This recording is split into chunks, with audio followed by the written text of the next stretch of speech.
my name is Ruimin Sun. I'm going to present our work, Attacks on Industrial Control Logic and the Formal Verification-Based Defenses.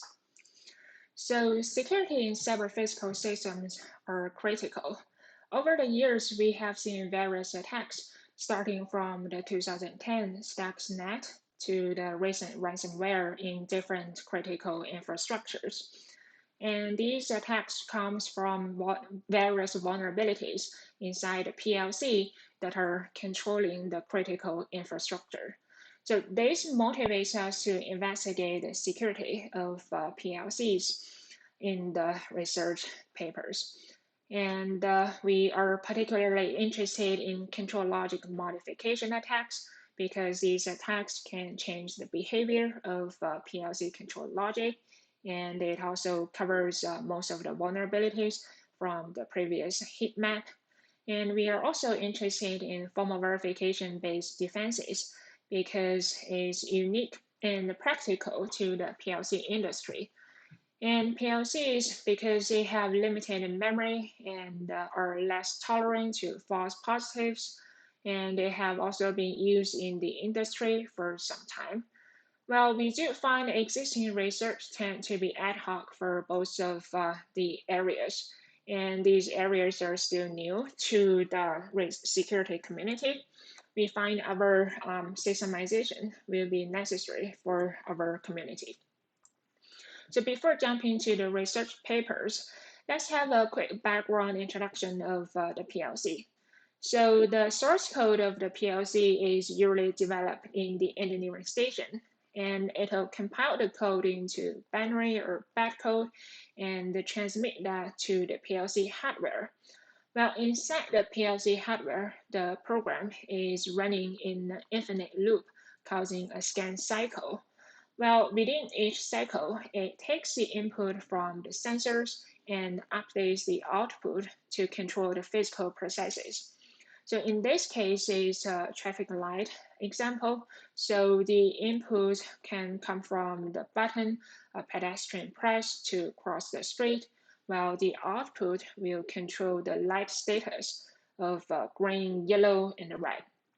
So in the following, let's see how an attack can happen and how formal verification can help to detect the attack. So this code snippet shows the PLC program controlling the traffic light.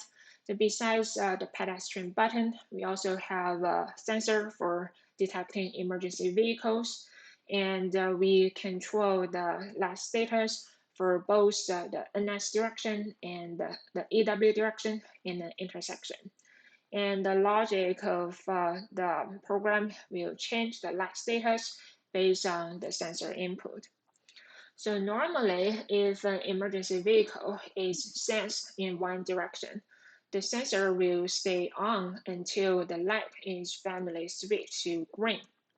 But when an attack happens, the attacker can simply turn on the emergency sensor when the light of the other direction is green and switch it off when the light of the other direction becomes yellow. So the result will become the green lights for both of the directions be on simultaneously. And obviously, they can easily cause some traffic accidents. So to detect such attacks, we can use formal verification by first model the program using SMV, and we specify the property, say the green lights for both the NS and the EW can never be on simultaneously. And we see if there are any counterexamples. And the result shows that by giving this initial input and all the following input patterns in the following cycles, we can finally get to this counterexample by having the green for both of the directions. So with this counterexample in mind, we are able to prevent the attack by either forbidding such input patterns or redesign the original program.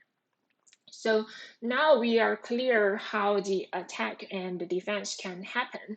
We systemize existing papers in these two areas based on the listed metrics over here.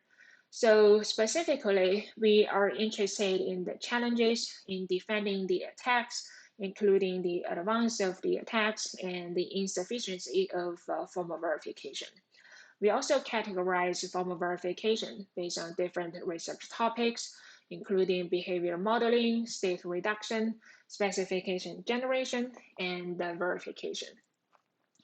So we studied a bunch of papers published in the past 30 years.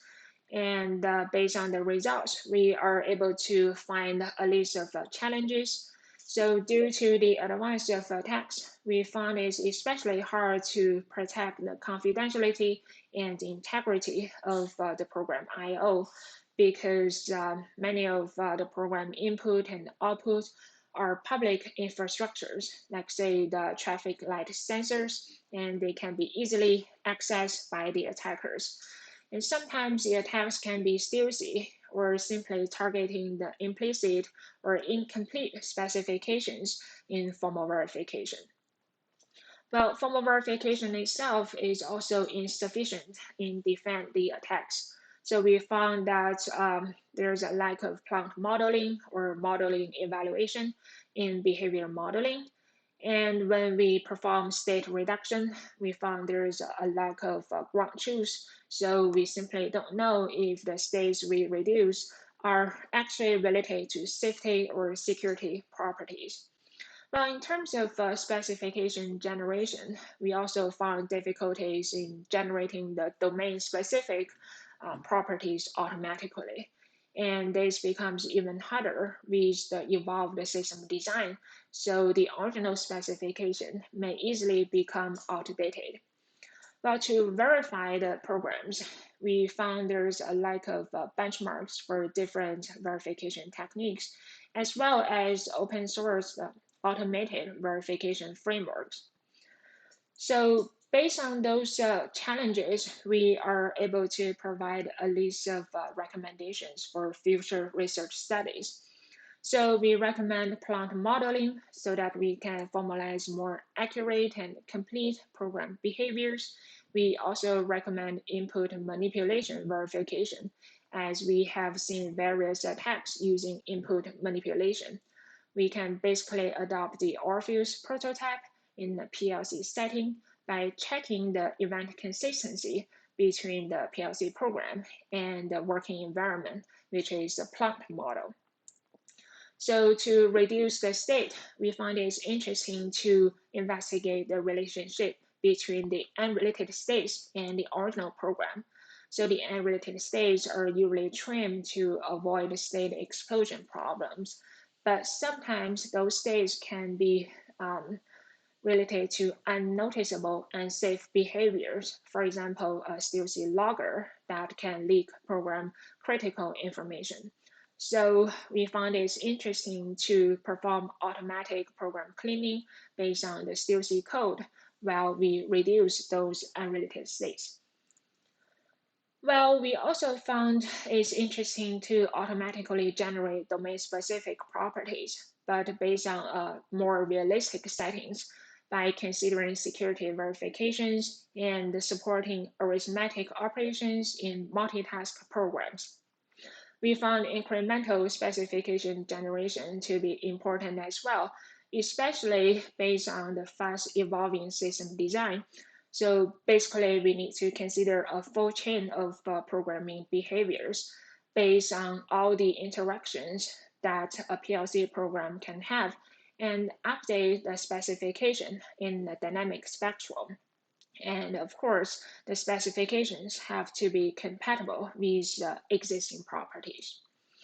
Well, in terms of verification, we find it interesting to detect the real-time attacks, and this will need to consider a dedicated security monitor because current engineering stations has included so many functions and have been exposed to various vulnerabilities.